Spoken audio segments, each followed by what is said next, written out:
Here's who stood out at the 49ers rookie minicamp.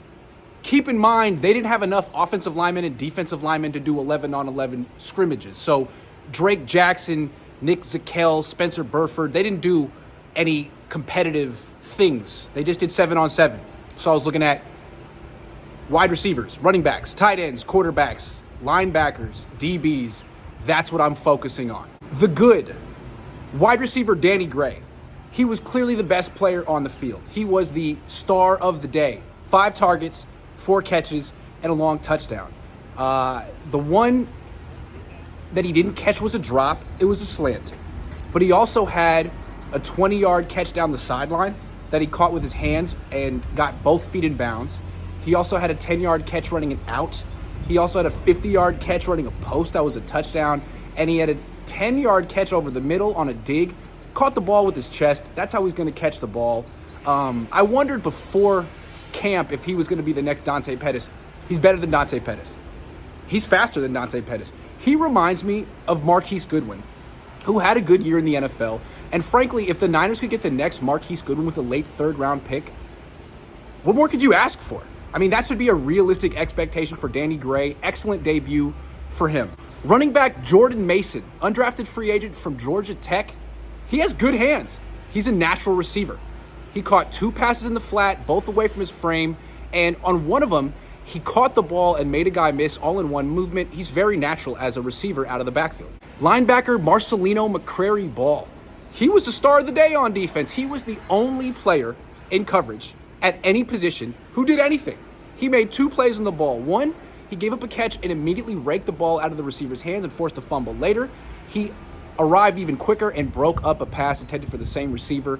I don't know who this guy is. Got a good name. He should probably make the practice squad. Wide receiver Kiki Chisholm. Never heard of this guy either. Went to Missouri, 6'5", made the catch of the day. A 25-yard catch down the sideline, a back shoulder fade. He stopped, jumped, twisted around, brought it down. It was really acrobatic. And then he also had 2 big gains over the middle where he caught the ball full speed going, across the middle and got yards after the catch. This guy was a tryout guy, not even an undrafted free agent. They should bring him to camp. The not so good, Ty Davis Price. I don't know if he has good hands or not, but he dropped a gimme in the flat today. He ran a little swing route to the left. He was wide open. He was the check down option. Brock Purdy threw it to him, and he just clanked it off of both hands. The scouting report is that he's not particularly good with his hands. He caught a ball later, ran all the way down for a touchdown. I mean, after the play, you know how everyone sort of emulates Jerry Rice and keeps the play going. Runs down the field, tosses the ball up to himself, and drops it. I don't know. Doesn't look like a natural receiver to me. Let's see how he runs the ball in preseason. Cornerback Sam Womack. He played left cornerback for the 49ers, did not take any reps inside, went up against Danny Gray, and gave up a 10-yard catch over the middle. Essentially played a lot of soft off coverage, a lot of zone coverage, didn't do anything particularly aggressive. I was expecting him to see him in the slot, didn't see him in the slot. Cornerback Tariq Castro-Fields. He gave up the 50-yard touchdown catch to Danny Gray, and frankly, he got smoked. Danny Gray was wide open. Now, Brock Purdy underthrew the pass, which gave Tariq Castro-Fields an opportunity to come back in the play and almost break it up, but he didn't break it up. He got beat a few times by Danny Gray. There was also one where he broke up one pass to Danny Gray, the one that there was a slant that Danny Gray dropped. Tariq Castro-Fields was right there.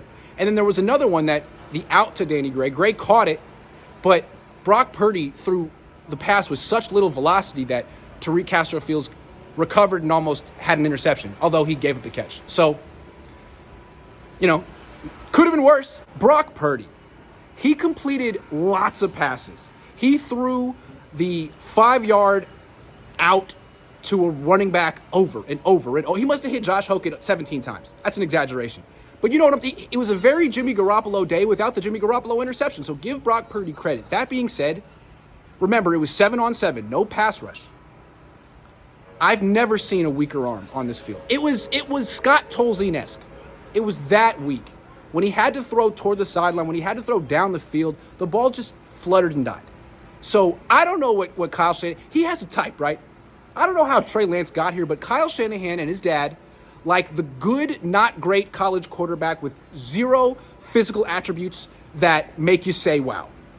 And it's because they're not really concerned with the quarterback. They're concerned with their scheme. All they want from a quarterback is someone who can execute their scheme.